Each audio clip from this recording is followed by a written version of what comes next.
ॐ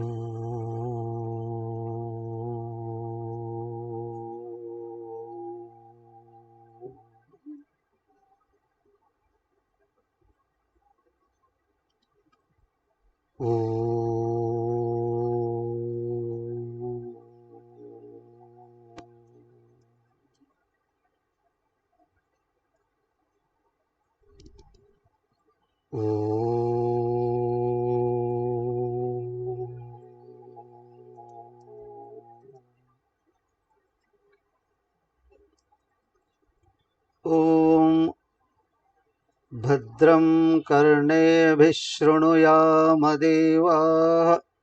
भद्रं पश्येमाक्षभिर्यजत्राः स्थिरैरङ्गैस्तुष्टुवांसस्तनूभिः व्यशेम देवहितं यदायुः स्वस्ति न इन्द्रो वृद्धश्रवाः स्वस्ति नः पूषा विश्ववेदाः स्वस्ति नस्तार्क्ष्यो अरिष्टनेमिः स्वस्ति नो बृहस्पतिर्ददातु। ॐ शान्ति शान्ति शान्तिः। ॐ गुरुर्ब्रह्मा गुरुर्विष्णुः गुरुर्देवो महेश्वरः गुरुरेव परं ब्रह्म तस्मै श्री गुरवे नमः। मुंडकोपनिषत् तृतीय मुंडकं द्वितीय खंडं मूडव मंत्रं చూడండి। నాయమాత్మా ప్రవచనేన లభ్యో న మేధయా న బహునా శ్రుతేన యమేవైషౌరుణుతే తేన లభ్యః తస్యైషాత్మా వివృణుతే తనుం స్వాం। నిన్న చెప్పుకుంటూ ఉన్నాం ఈ మంత్రం।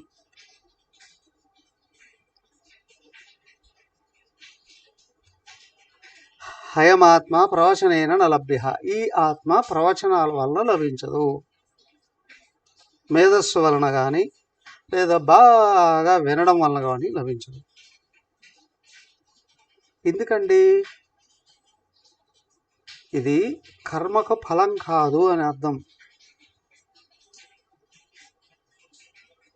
ఆత్మ దేనికి ఫలం కాదు, స్వతసిద్ధం, ఆల్రెడీ అది నువ్వు అయ్యే ఉన్నావు। అయ్యన్న దాన్ని మళ్ళీ పొందడం ఏంటి? గుర్తు చేసుకోగలగాలి, మరచిపోయిన దాన్ని గుర్తు చేసుకోవడం లాంటిది। అయితే మరి ఏది బాగా విని చదివి ప్రవచనాలు చెప్పడం అనేటువంటిది ఏదైతే ఉందో దీనివల్ల ఏమొస్తుంది? ఏంటి రాదా అంటే వస్తుంది। బాగా విన్నప్పుడు ఓహో ఆత్మ ఉంది అని తెలుస్తుంది, దాన్ని బాగా చదివినప్పుడు అది గుర్తుంచుకోవచ్చు, తర్వాత దాన్ని చెప్పడానికి కూడా అవకాశం ఉండవచ్చు వాళ్ళ కళను బట్టి। కానీ ఆత్మ లభించాలి అని అంటే ఆంద్యమైన కోరికలు వెళ్ళిపోవాలి। ఎందుకంటే ఇక్కడ తెలుసుకోవడానికి ప్రయత్నం చేసేది అంతఃకరణ, అంతఃకరణలో ఉన్నటువంటి అహంకారం తెలుసుకోవాలి అని అనుకోవాలి। అయితే ఏంటి? మనసు ఆలోచనలన్నీ ఆత్మ వైపు తిప్పుకోవాలి। అయితే బహిర్ముఖంగా ప్రపంచం వైపు తిప్పితేనేమో ప్రతి ఆలోచన ఇంకో 10 ఆలోచనలను పుట్టిస్తుంది। ఎందుకు అంటే చూడబడేటువంటి ప్రపంచం అనేకం, కానీ ఆత్మ మనస్సుకు వెనకలుంది। ఆత్మ వైపు తిప్పితే ఏమవుతుంది అంటే ఉన్నది ఒకటే, ఈ ఆలోచనలకు మూలం అక్కడి నుంచి వస్తూ ఉంది।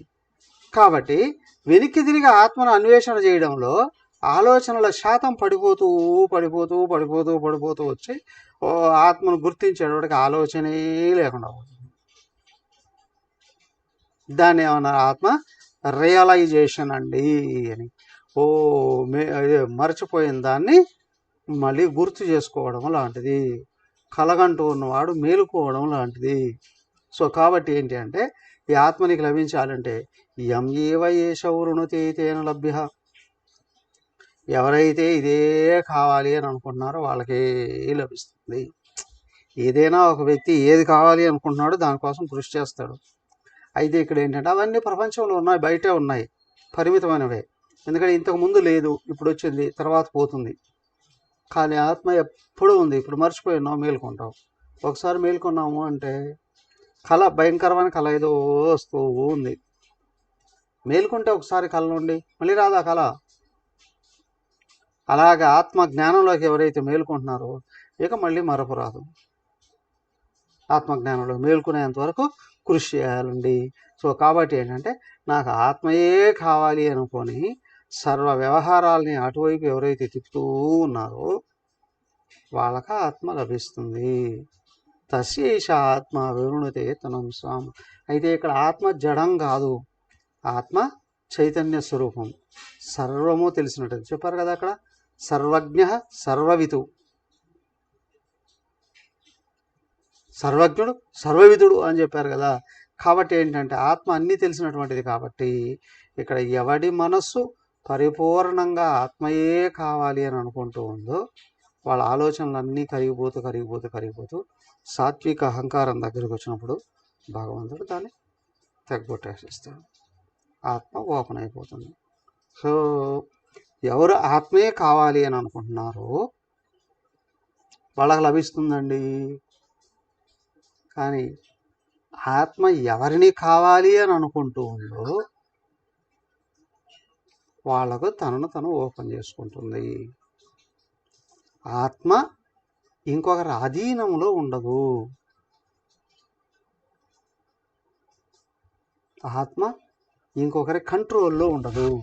దానికే అనేది ఇక్కడ ఆత్మ కావాలి అనుకున్నటువంటి వాడు కూడా ఎవరి కంట్రోల్కు లోను కాకుండా బయటపడగలగాలి.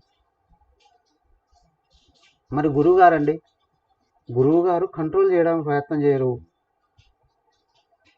నీ మనసుని కంట్రోల్ చేసుకొని దాన్ని కరిగించేసుకో అని మార్గం చూపిస్తారు. నువ్వు చచ్చేంత వరకు నా మాటే వినాలి అని గురువుగారు అనరు. నిన్ను నువ్వు గుర్తుంచుకుంటూ అజ్ఞానాన్ని తొలగించుకో అని అంటారు. ఎందుకంటే నువ్వు నేను అక్కడే అని తర్వాత తెలుస్తుంది, రెండవది లేదు. సో కాబట్టి ఏంటంటే గురువుగారు చూపించిన విధానాన్ని అనుసరించినప్పుడు ఏంటి అని అంటే మనసు కరిగిపోతుంది, మనసు స్వాధీనంలో తీసుకొని వచ్చి శుద్ధం చేసుకొని తొలగించుకునే అవకాశం కలుగుతుంది, తను గుర్తిస్తారు. సో కాబట్టి ఏంటి అనంటే తస్యేష ఆత్మ వివృణతే తనం స్వాం, తనను తను ఆత్మ వాళ్ళకు ఓపెన్ చేసుకుంటుంది. అయితే బాగా గమనించండి, దానికి అన్నారు జీవన్ముక్తి అనేటువంటిది కేవలం అద్వైత మార్గంలోనే చెప్తారండి. ముక్తి అని అంటే మిగతా మార్గాలు ఏం చెప్తారు? సాలోక్య సామీప్య సారూప్య సాయుధ్యాలు అని కదా. ఇక్కడి నుంచి వదిలేస్తే నువ్వు ఆ లోకానికి వెళతావు. ఆ లోకంలో ఇంకా బాగా భక్తితో ఆరాధిస్తే ఆయనకు దగ్గరగా పనులు చేసుకునేటువంటి అవకాశం ఉంటుంది. అలాగే అక్కడ ఇంకా ఆయన్ని మెప్పిస్తే ఆయన లాంటి రూపం వస్తుంది, ఇంకా మెప్పిస్తే ఆయనలో కలిసిపోతుంది సాయుధ్యం. కానీ ఇక్కడ ఏమన్నారు అంటే సాధర్మ్యం అని అన్నారు అద్వైత మార్గంలో. ముక్తి అంటే ఏంటండి అని అంటే అద్వైత మార్గంలో ముక్తి అంటే ఏంటండి, ఇక్కడికిక్కడే నిన్ను నువ్వు ఓపెన్ చేసుకోగలగడం. అందరిలో ఉన్న ఆత్మ పరమాత్మయ్య అయి ఉన్నాడు. సో మరి ఏం చేయాలి? మరచిపోయి ఉన్నావు నువ్వు ఆత్మ అనేటువంటి విషయాన్ని, దాన్ని గ్రహించేప్పుడు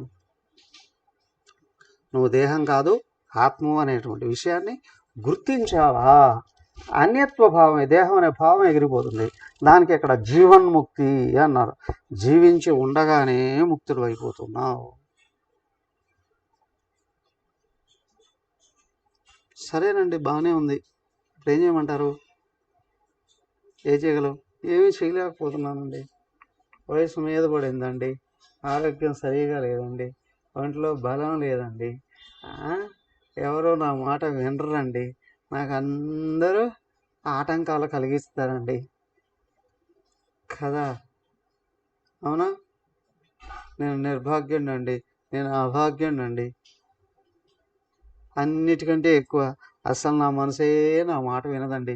ఇలాంటివి కానీ అన్నావో నువ్వు ఆత్మను గురించి అసలు వినడానికి కూడా అర్హత లేని వాడు. దానికి ఏం కలగాలి చూడండి. నాయమాత్మా బలహీనేన లభ్య నచ ప్రమాదాత్ తపసో వాప్యలింగాత్ ఏతైరుపాయైర్యతతే యస్తు విద్వాన్ తస్యైష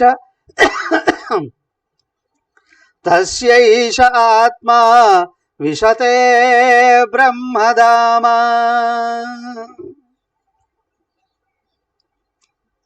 అయమాత్మ బలహీనేన నలభ్య. ఈ ఆత్మ బలహీనుడికి లభించదండి. అత్యంత ముఖ్యమైన విషయం. బలహీనులకు ఆత్మ లభించదు, మరి బలవంతులకు లభిస్తుంది. అయితే అప్పుడు అనుకోవచ్చు కదా, నేను బాగా బలంగా ఉన్నానండి, ఆరోగ్యంగా ఉన్నానండి, నేను ఎదురొస్తే ఇద్దరు ముగ్గురునైనా కొట్టేయగలనండి, కాబట్టి ఏమంటే నాకు ఆత్మ లభిస్తుందా? ఇంకొంతమంది అనొచ్చు, నాకు ఆరోగ్యం కూడా బాగలేదండి కదా, నేను చాలా వీక్గా ఉన్నాను, గట్టిగా నిలబడి కూడా నిలబడలేనండి, మరి నాకు ఆత్మ లభించదా? నాయమాత్మ బలహీనేన లభ్య. అయ్యా, బలం అంటే ఇది కాదండి, మరేంటి? నీ మనసును నువ్వు కంట్రోల్ చేసుకోగలవా? నీ మనసును నువ్వు నిగ్రహించుకోగలవా? నీ మనసును నువ్వు ఆపుకోగలవా? మనసే కదా అండి, ఏముంది? మనసే కదా, ఏముంది? అంతేనా? నా మనసే కదా, నా మనసు ఏం ఆలోచించదు, ఎక్కడికి వెళ్ళదండి. అంటే నీకు మనసు గురించి ఏమీ తెలియదు అని కదా. ఆత్మ సంయమ యోగం చెప్తున్నాడు భగవంతుడు.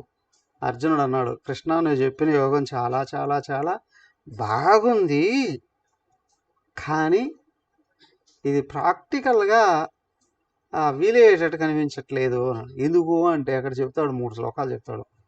మనసు వాయువు కంటే వేగమైంది, బలవంతమైంది, చంచలమైంది, అస్సలు ఎక్కడా నిలబడదు. ఇట్లాంటి మనసుని నిలబెట్టడం ప్రచండమైన వాయువును అడ్డగించడం లాంటిదేనయ్యా. తుఫాన్ గాలిని ఆపుతాం, ఎవడన్నా అనుకుంటే ఎత్తుకొని వెళ్ళిపోయాడో పడాల్సి వెళ్ళిపోతుంది కదా. ఇంత భయంకరమైనటువంటి వాయువును బంధించడం ఎలాంటిదో మనసును బంధించడం కూడా అలాంటిదేనండి. అసంశయం మహాబాహో మనో దుర్నిగ్రహం చలం అంటాడు కృష్ణుడు. యాస్ యాస్ యాస్, నువ్వు 100% నిజం చెప్పావు. బట్ అభ్యాసేనత కౌంతేయ వైరాగ్యేణ చ గృహ్యతే. అభ్యాస వైరాగ్యాలతో దీన్ని నిగ్రహించచ్చు అయ్యా, బంధించవచ్చు. అవునా? నువ్వు మనసు నిలబెట్టడానికి అవసరమైనటువంటి కృషి చేస్తున్నావు, ధ్యానం, మనం ఆత్మ సంయమం అది చేయి, ప్లస్ వైరాగ్యం. నీ మనసు ఎనికి రావాలి అంటే విషయాల మీద ఆసక్తి తగ్గిందా మనసు ఎనికి వస్తుంది. నీకు దేని మీద రాగద్వేషాలు ఉన్నాయో మనసు పట్టలేకుండా వెళ్ళిపోతుంది అక్కడికి. కానీ ఆ రాగద్వేషాలను కూడా పరమాత్మ వైపు తిప్పుకున్నావో,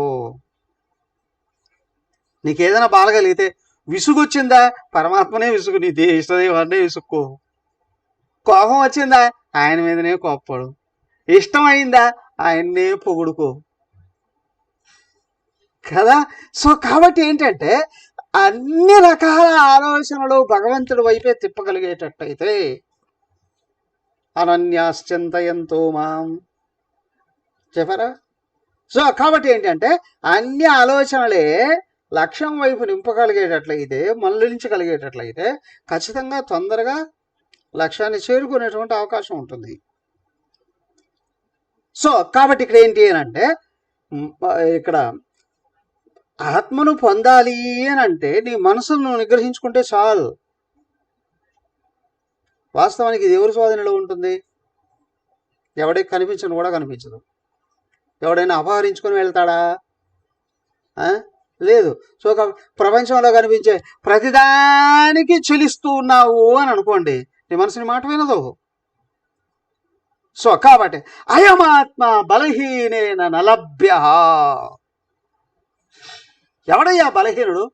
ప్రతిదాన్ని నెగిటివ్ దృష్టితో చూసేవాడు. ప్రతిదాన్ని నెగిటివ్ దృష్టితో చూసేవాడు. ఆత్మవిశ్వాసం లేనివాడు, ఇన్ఫీరియారిటీ కాంప్లెక్స్. నాకు చేత కాదండి, నా వల్ల కాదండి, నేనేమీ చేయలేనండి, అన్ని బలహీనతలు నీలో ఉన్నాయంటే నీ మనసు నీ మాట వినట్లేదు అని. నీ మనసు నీ మాట వినట్లేదు అని అంటే విపరీతమైన ఆలోచనల్లో పడిపోతుంది. నీ మనసు నీ మాట వింటుంది అంటే ఆలోచనలను తగ్గించుకుంటుంది. ఎప్పుడయ్యా వింటూ ఉన్నట్టు లెక్క? నీ దగ్గర ఉంటుంది. నువ్వు ఎక్కడుంటే మనసు అక్కడ ఉంటే. కానీ నువ్వు ఎక్కడున్నా మనసు మాత్రం అక్కడ ఉండదండి, ఎక్కడికో వెళ్ళిపోతుంటుందండి. ఎక్కడికో వెళ్ళిపోతుంటుందండి. మనసు మాట వినదండి. అంటే నువ్వేమీ సాధించలేవు. నిజంగానే నువ్వు సుఖాన్ని కూడా పొందలేవు. నీ చుట్టూ అన్నీ ఉన్నప్పటికీ కూడా నువ్వేమి సుఖం కూడా పొందలేవు. సో కాబట్టి ఏంటంటే అయమాత్మ బలహీనేన లభ్య. ఇది బలహీనత. అంటే నీ మనసు నీ స్వాధీనంలో లేకపోవడమే బలహీనత.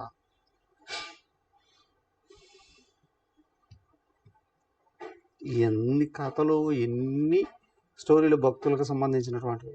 ఆమె ఎవరు? ముస్లిం భక్తుల రబియా అనే ఎవరో ఒక ఆడ చెప్పుకుంటాం. ఇంతకుముందు ఒళ్ళంతా కుష్టుతో మొత్తం రంధ్రాలు పడిపోయాడు. కానీ అలా కూర్చుంది అంటే 24 గంటలు అలాగే ఉండేది. వచ్చిన వాళ్ళందరూ అయ్యో నీకు ఇంత బాధ ఇచ్చింది, అయ్యో నీకు ఇంత బాధ ఇచ్చింది, అసలు నాకు దేహం ఉన్నట్టే నాకు గుర్తులేదు, మీరంతా వచ్చే పరమ భక్తితో నాకు అది గుర్తు చేస్తున్నారు దేహం ఉంది అని.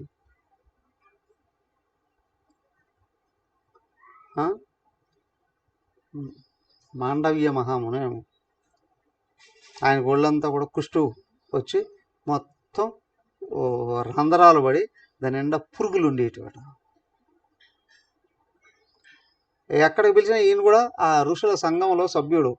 ఎక్కడ ఏ మీటింగ్ జరిగినా ఈయన కూడా రమ్మని చెప్పేవాళ్ళు. ఈయనకు దూరంగా ఒక కుర్చీ చేసేవాళ్ళు. ఎందుకంటే ఒళ్ళంతా విపరీతమైన భయంకరమైన కంపు కొట్టేదాన్ని, పురుగులంతా రసకార్తలుగా. ఒకసారి బ్రహ్మలోకంలో ఎక్కడ మీటింగ్ చేస్తుంటే ఎక్కడో దూరంగా వేసారు ఆయన కుర్చీ. వెళ్ళి పార్టిసిపేట్ చేశాడు. దిగి వెళ్ళిపోయేటప్పుడు శివుడు, ఈయనేమో శివభక్తుడు, శివుడి దగ్గరికి వెళ్ళాడట. ఏమయ్యా మాండవ్య, అన్ని రకాల శక్తులు ఉన్నాయి కదా నీకు, కొంచెం శక్తి నాటు ప్రయోగిస్తే ఈ రోగం వెళ్ళిపోతుంది, నువ్వు హాయిగా అందరిలో కూర్చోవచ్చు కదయ్యా అని నవ్వేశాడట. ఎందుకు నవ్వుతున్నావు అన్నాడట. ఏం స్వామి, నేనంటే నీకు ఇష్టం ఉందా లేదో? ఇష్టం లేకపోతే నీ దగ్గరకు వచ్చి ఎందుకు మాట్లాడతాను, అలాంటప్పుడు నీకు శక్తి లేదా అన్నాడట. ఏంటో అలా అడుగుతున్నావు, నీ భక్తుడిని కదా, నీకు శక్తి లేదా, నువ్వు నయం చేయొచ్చు కదా నాకు. ఆయన నోరు మూసుకొని కామ్గా వెళ్ళిపోయాడు. ఏమైంది అయ్యా అంటే ఏమి లేదు, దేహం ప్రారంభం అది అనుభవిస్తుంది, దేహం నేను అని అనుకుంటే దేహం అందంగా ఉండాలను కదా, రకరకాల అలంకరణల విషయంలో నీట్గా ఉండాలి. ఓకే, నీ ప్రవర్తన వలన నిన్ను ఆశ్రయించుకోకూడదు కదా, దేహం నీట్గా ఉండాలి. ఎక్కడికి వెళ్తున్నావో ఆ ఆహార్యాన్ని వినియోగించాలి. డాక్టర్ తెల్ల కోటు వేసుకుని వెళ్ళాలి, లాయర్ నల్ల కోటు వేసుకుని వెళ్ళాలి, కలెక్టర్ దానికి సంబంధించిన డ్రెస్ వేసుకొని వెళ్ళాలి. ఎవరెవరు ఎక్కడెక్కడ ఏ పనులు చేస్తున్నారో దానికి సంబంధించినటువంటి విధి విధానాలని పాటించి తీరాలి.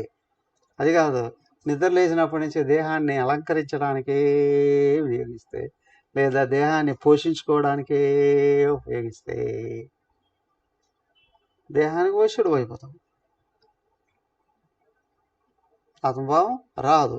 సో కాబట్టి ఇక్కడ ఏంటి అంటే దేహాన్ని ఆరోగ్యంగా ఉంచుకోవాలి, దేహాన్ని అనుకూలంగా ఉంచుకోవాలి, కానీ మనసును నిగ్రహించుకొని కరిగించేసుకోవడానికి ట్రై చేయాలి.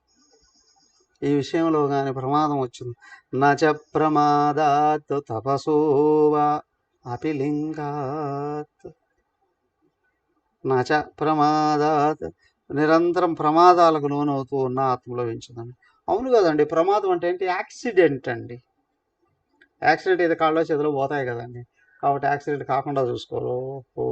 ఈ విషయాలు కూడా చెప్తాడు ఉపనిషత్కారుడు. ప్రమాదం అంటే ఇది కాదయ్యా, ప్రమాదో వై మృత్యుహో అన్నారు. నేను ఆత్మను మర్చిపోవడమే ప్రమాదము అని సరస్సు జాతర వారు చెప్పారా. సో కాబట్టి నేను ఆత్మనాన్ని మరచిపోయేవాడికి కూడా ఆత్మ లభించదు. నిరంతరం విషయ ధ్యానంలో పడిపోవడం బలహీనత, ఆత్మను మరచిపోవడం ప్రమాదం.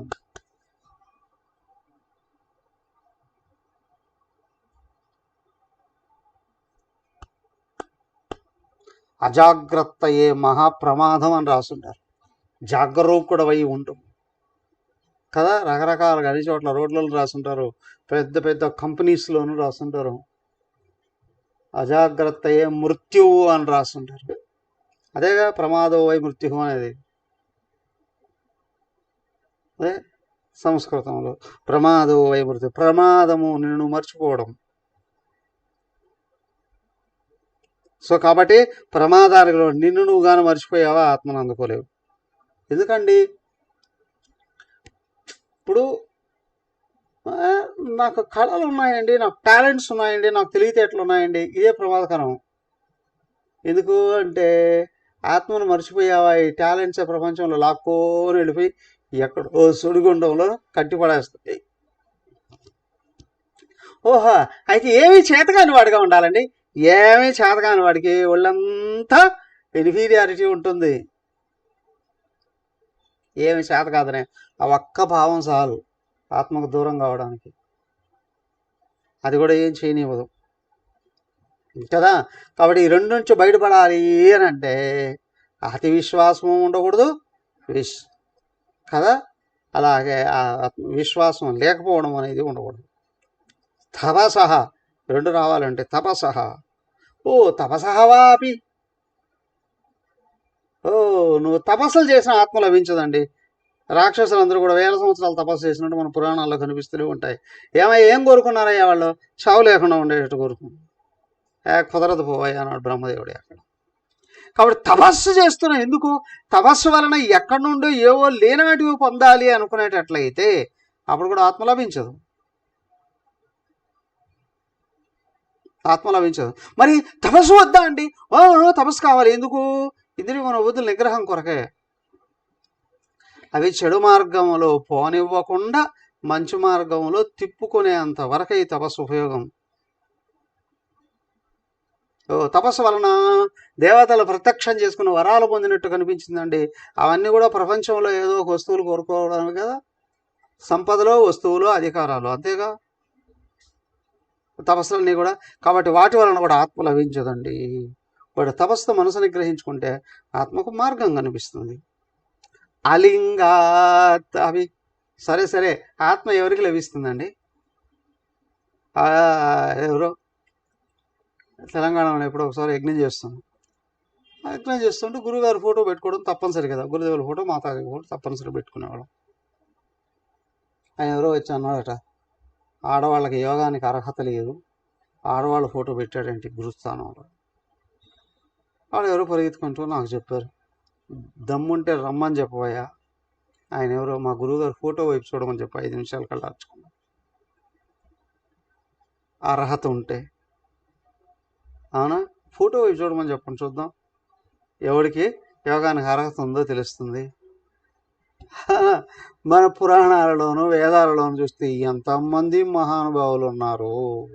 లేడీస్, గార్గి, సులభ, ఎంతమంది ఉన్నారు. మంత్రద్రష్టలు కూడా ఉన్నారు అనేక మంది. అనసూయాదేవి, సతీ సుమతి, ఆమె ఎవరు, ఆ పిల్లలందరినీ జీవన్ముక్తులుగా చేసింది. 4 పిల్లలు పుడితే చివరి పిల్లాడి పేరు అలక్కుడు అని పెట్టింది. గుర్తుంది ఎవరికన్నా? మదాలస. ఎస్, మదాలస. అవునా? ఎంత ఎంత ఎంత ఎంత మహానుభావులు. ఆ సతీ అనసూయ త్రిమూర్తుల్ని పిల్లలుగా మార్చి పారేసింది. కాబట్టి ఏమయ్యా, ఆడవాళ్ళకి లభిస్తుందా మగవాళ్ళకి లభిస్తుందా? మగవాడి దేహం ఉంది కానివ్వండి, నిరంతర చంచల స్వభావం, దేంట్లో నిలబడ్డండి, ఎట్లా లభిస్తుంది? దేహం స్త్రీయే కానివ్వండి, అపర దుర్గా అండి, ఎవరికి భయపడతారు? సో కాబట్టి ఇక్కడ ఏంటంటే సాధన చేయడానికి దేహం ఉండాలి, కానీ దేహం కాదు సాధన చేసేది, అంతఃకరణ, సూక్ష్మ శరీరం. కాబట్టి సూక్ష్మ శరీరం స్త్రీయా పురుషుడా? చెప్పండి. సో కాబట్టి ఏంటి అంటే అలింగార్థవే. అయ్యా, ఇక్కడ ఆత్మను అందుకోవాలి అంటే లింగ భేదాలు అవసరాలు లేవండి. ఏతైరుపాయైర్యతతే విద్వాన్. అదిగో దీని కొరకు ఎవరైతే ఉపాయంతో విద్వాన్ చక్కగా ఆత్మజ్ఞానం కలిగినటువంటి, ఆత్మను గురించి జ్ఞానం కలిగినటువంటి శాస్త్ర విజ్ఞానాన్ని కలిగి, సో తపస్సు కూడా చేస్తూ ఎవడు విజ్ఞానంతో ప్రయత్నం చేస్తున్నాడో తస్య, అతనికి ఏష ఆత్మా, ఈ ఆత్మ విశతే బ్రహ్మధామ. అలాంటి వాడు ఆత్మలో ప్రవేశించగలడు. బ్రహ్మస్వరూపమైనటువంటి పరబ్రహ్మస్వరూపమైనటువంటి ఆత్మలో ప్రవేశించగలడు, అందుకోగలడు. ఎవరెందుకుంటారయ్యా? అదిగో కాబట్టి ఏంటంటే అక్కడ చెప్పారు నాయమాత్మ ప్రవచనైన లభ్య అని. నాయమాత్మ బలహీనైన లభ్య. బయట ఉన్న టాలెంట్స్కి లభించేటువంటిది కాదు. అలాగే నిత్యం నిరంతరం మానసిక రోగం ఇదే. ఆత్మవిశ్వాసం లేకపోవడం. ఆత్మవిశ్వాసం లేదంటే వాడు ఎప్పుడు ఎక్కడ ఏది అందుకోలేడు. దానికి ఇక్కడ ఏంటి అంటే ఏది నువ్వు అందుకోవాలి అని అనుకున్నా మొట్టమొదట దాని గురించి తెలుసుకోవాలి. తెలుసుకున్న తర్వాత ఆ జ్ఞానాన్ని గుర్తుంచుకోవాలి, దాని మీద నమ్మకం ఉంచుకోవాలి. దానికి శ్రద్ధావాన్ లభతే అని అన్నారే, ఆ విధంగా ముందుకెళ్ళగలగాలి. అలా కాదండి, ఒకటేదో తెలుసుకోవాలి అని అనుకున్నాం, దాని గురించి కొంచెం ఇన్ఫర్మేషన్ కూడా గ్యాదర్ చేసాం, ఆ తర్వాత ఎవరో వచ్చి చెప్పారు అది మంచిది కాదనో, అది కరెక్ట్ కాదనో, అది సాధించలేదని వదిలిపారేసాం. అశ్రద్ధ, అపనమ్మకం, అవిశ్వాసం, ఒక్క అడుగు కూడా ముందుకెళ్ళాడు. 4వ అధ్యాయంలో చెప్పారు అజ్ఞశ్చ అశ్రద్ధదానశ్చ సంశయాత్మ వినశ్యతి అని. అజ్ఞశ్చ జ్ఞానం లేనివాడు, అశ్రద్ధదానశ్చ శ్రద్ధ లేనివాడు, సంశయాత్మ నిరంతరం అనుమానించేవాడు సర్వనాశనం అయిపోతాడండి. అజ్ఞశ్చ జ్ఞానం లేకపోతే ఓకే, ప్రయత్నం చేసి జ్ఞానం సంపాదించుకో. ముందు శాస్త్ర జ్ఞానం రాకుండా ఉంటుందా? విని చదువుకుంటే వస్తుంది. అశ్రద్ధదానశ్చ శ్రద్ధ లేదండి, పెంచుకో. ఇప్పుడు శ్రద్ధను పెంచుకో. Okay okay okay. తర్వాత సంశయాత్మ, ఇది మాత్రం ఉండకూడదు అస్సలే. అనుమానాలు జనరల్గా చెప్తారు, అనుమానం. సో కాబట్టి ఏంటి అని అంటే ఆత్మ ఉపాయం చేత విజ్ఞానవంతుడైనటువంటి వాడు ఆత్మను ప్రవేశించి బ్రహ్మస్వరూపంలో చేరుకోవచ్చు. సో కాబట్టి ఏంటి అని అంటే మొదట మనసులో బలహీనత ఉండకూడదు, అవిశ్వాసం ఉండకూడదు, ఆత్మ న్యూనత ఉండకూడదు. అలాగే నిత్యం నిరంతరం ఆత్మను గుర్తుంచుకోవాలి. అంటే ఆదివారం వెళ్ళేదో 1 గంట ప్రార్థన చేసేద్దాము, శుక్రవారం వెళ్ళేదో 1 గంట ప్రార్థన చేద్దాము సరిపోదు. అనన్యాశ్చింతయంతో మామే జనా పర్యుపాసతే తేషాం నిత్యాభియుక్తానాం యోగక్షేమమామి అన్నాడు అక్కడ. కాబట్టి ఏంటి అంటే అంతకాలేచ మామేవ స్మరన్, అంతకాలం వరకు కూడా ఇక్కడ ఏంటి అని అంటే కనిపించేదే ప్రపంచం, కనిపించేదే ఆత్మ. కనిపించేదాన్ని తోసివేసి కనిపించని దాన్ని చూడగలగాలి. కాబట్టి ఏంటంటే నీకు నిజంగా ముక్తి కావాలన్నా దృష్టి నిత్యం నిరంతరం పరమాత్మ మీదనే పెట్టు. అవునా? సో కాబట్టి దేహం యొక్క స్వరూపాన్ని గురించి ఆలోచన చేయాల్సిన అవసరం లేదు. దేహం యొక్క బలాన్ని గురించి ఆలోచించాల్సిన అవసరం లేదు. మొదట ఆత్మని గురించి సంపూర్ణ విజ్ఞానాన్ని అంటే జ్ఞానాన్ని సంపాదించుకో. తర్వాత కృషి చేయి. ఆత్మకు సంబంధించిన లక్షణాలను పెంపొందింపజేసుకో. ఆత్మయే కావాలి అనుకో, ఆయన ఆవిష్కరించుకుంటాడు. ఆయన ఆవిష్కరించుకుంటాడు. ఏమండి తప్పనిసరిగా లభిస్తుందా? నువ్వే దయ్యున్నావయ్యా, నీకు అన్యమైన కోరికలు పోతాయి. నాకు ఏం కోరికలు లేవండి, కానీ ఆత్మ గురించి గుర్తురాదండి. అబద్ధాలు చెప్తున్నావు, అసత్యం చెప్తున్నావు. ఎందుకు అంటే ఏ కోరికలు లేవు అని అంటే నీకు ఆత్మ గురించి తెలియకుండా అయినా పోయి ఉండాలి. ఆత్మ గురించి తెలుసండి, కానీ కోరికలు లేవండి కాదు, పోలేదు. ఆ కోరికల స్వరూపం ఎట్లుందో కూడా తెలియలేదు. సంప్రాప్యైనం ఋషయో జ్ఞానతృప్తా కృతాత్మనో వీతరాగా ప్రశాంతా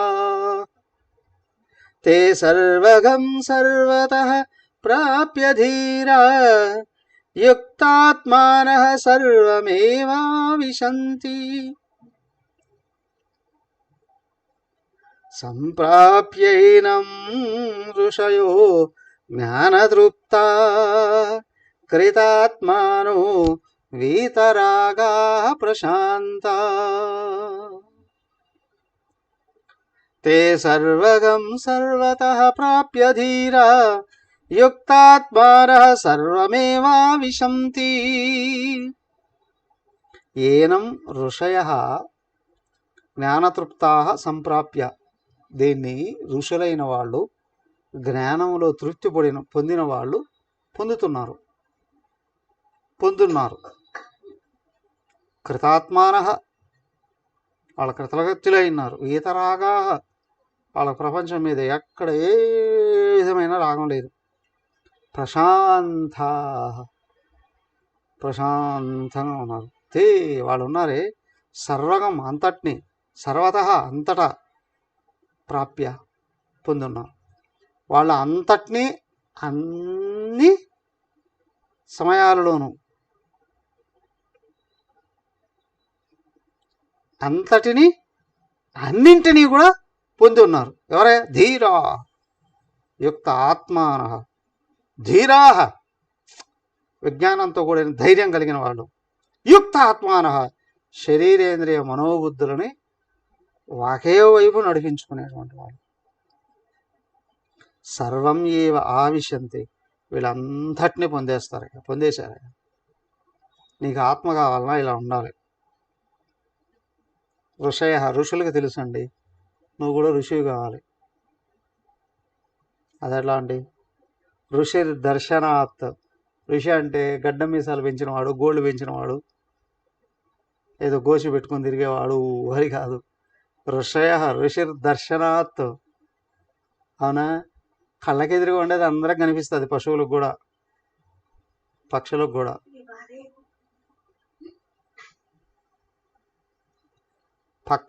కనిపిస్తుంది. మరి కంటికి కూడా వెనకలు ఉండేది గోచరించగలగాలి. అవునా? కంటికి వెనకలు ఉన్న చూడగలగాలి. ఎలా అండి? దానికే సుసూక్ష్మమైన బుద్ధి అన్నారు అక్కడ. ఋషయః వాళ్ళు జ్ఞానతృప్తా, జ్ఞానంలో తృప్తి పొందారు. మాకు కూడా అంతేనండి. ఏ ముండకోపనిషత్తు ఇంకా ఎందుకండి? అప్పుడెప్పుడు మాండుకోపనిషత్తు వినేసం సరిపోయిందండి. ఇంకా మళ్ళీ ముండకోపనిషత్తు ఎందుకండి? భగవద్గీత ఒకసారి వినేసాం. తృప్తా జ్ఞాన.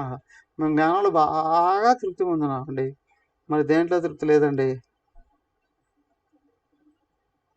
అవునా? సంపదల్లో తృప్తి లేదండి. అందుకే దానికోసం ప్రాకులాడుతున్నాం కదా. జ్ఞానము చేత తృప్తి పడిన వాళ్ళు అనేది అర్థం ఇక్కడ. జ్ఞానంలో తృప్తి పొందిన వాళ్ళు అని కాదు. అవునా? నిజమైన ఆత్మజ్ఞానం ఎవరికైతే వచ్చిందో, సచిదానంద స్వరూపం ఎవరికైతే తెలిసిందో వాళ్ళు ఆప్తకామాహ అన్నారు. కోరికలన్నీ తీరిపోయిన వాళ్ళండి అని. మాకు కూడా ఇంకా తీరలేదండి, అన్నీ తీరిన తర్వాత ఆత్మ కోసం ప్రయత్నం చేస్తామండి. జ్ఞానంతోనే తృప్తి కలుగుతుంది. ఏమని?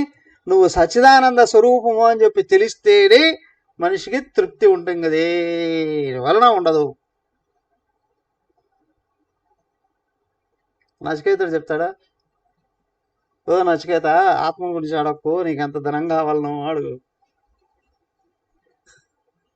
నచికేతుడు అంటాడు, అయ్యా మా లోకంలో వాళ్ళకి ఎంత ధనం ఉన్నా తృప్తి ఉండదు అయ్యా.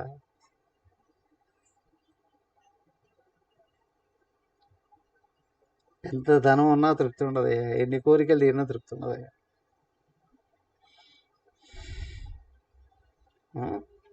నవిత్తేన తర్పణీయో మనుష్యో,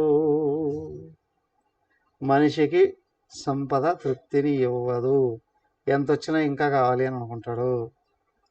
కాబట్టి ఏదయ్యా తృప్తినిచ్చేది? జ్ఞానం. ఏ జ్ఞానం అండి? ఆత్మజ్ఞానం ఒకటే కదా. దాని కృతాత్మాన, వీళ్ళు కృతాత్మలు అవుతారు. ఆత్మను తెలుసుకున్నవాడే కృతకృత్యుడు అవుతాడు. ప్రపంచంలో ఎక్కడ ఎప్పుడు ఏది ప్రయత్నం చేసి పొందినా సక్సెస్ సాధించాడండి, మళ్ళీ వెంటనే స్టార్ట్ అవుతుంది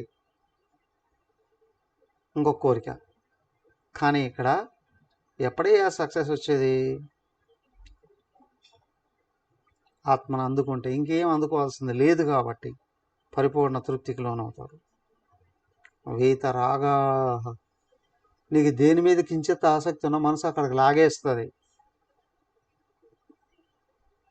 నీకు ఆత్మ మీద ఉంటే అండి మనసు వెనక్కి లాగేస్తుంది, మనసును వెనక్కి లాగేస్తుంది ఆత్మ, మనసును లేకుండా చేస్తుంది. ప్రపంచంలో దేని మీద ఆసక్తి ఉన్నా మనసు అక్కడికి వెళ్ళిపోతుంది. కానీ ఆత్మ మీద మనసుకు ఆసక్తి ఉంది అంటే వెనక్కి వచ్చి ఆగిపోతుంది. ఆత్మను తెలిసిన వాడే ఎప్పుడు ప్రజెంట్లో ఉంటాడు. వీతరాగా, వీళ్ళకి దేని మీద ఆసక్తి లేదు. ప్రశాంత, వీళ్ళే ప్రశాంతంగా ఉంటారు. వీళ్ళే అంతటా అందరిలో ఎల్లప్పుడూ ఉన్నటువంటి ఆత్మను యుక్తాత్మాన అంటే. చూడండి, మనిషి శరీరం ఒక చోటు పనిచేస్తూ ఉంటుంది, మాటలేమో ఇంకేదన్న గురించో మాట్లాడుతూ ఉంటాడు, ఆలోచనలు ఇంకొకటి వైపు వెళ్ళిపోతూ ఉంటాయి. శరీరం ఒకవైపు, మాటలు ఒకవైపు కదా, మనసు ఒకవైపు. వీళ్ళు ఏమీ సాధించలేరు, ఈ మూడింటిని ఏకం చేయగలగాలి, దానికి ఎప్పుడు ప్రజెంట్లో ఉండగలగాలి. ఎక్కడున్నావు దృష్టి అక్కడే పెట్టు, ఏం చేస్తున్నావు దాని గురించి ఆలోచన చేయి, దాని గురించి మాట్లాడు. అనుకుంటున్నాను నిలబడ్డాను, నువ్వు దృష్టి కానీ ఆత్మ మీద పెట్టుకుని ఆత్మ వైపుకి కానీ మళ్ళీ ఇస్తే వీలు అవుతుంది, ఇది ఇంకెక్కడా వీలు కాదు. ఎందుకు అంటే ఆత్మ నువ్వే అయి ఉన్నావు. ఆత్మ గురించి ఆలోచించావా, మనసు ఇక్కడే ఉంది. ఆత్మ గురించి మాట్లాడావా, మనసే లేకుండా పోతుంది. ఇదే మార్గం. తదాస్తు. హరి ఓం. దీన్ని రేపు ఇంకొంచెం వివరించుకోవడానికి ప్రయత్నం చేద్దాం. ఓం సర్వే భవంతు సుఖినః, సర్వే సంతు నిరామయాః, సర్వే భద్రాణి పశ్యంతు, మా కశ్చిద్ దుఃఖభాగ్ భవేత్. ఓం శాంతి శాంతి శాంతి. హరి ఓం. శ్రీ గురుభ్యో నమః. హరి ఓం.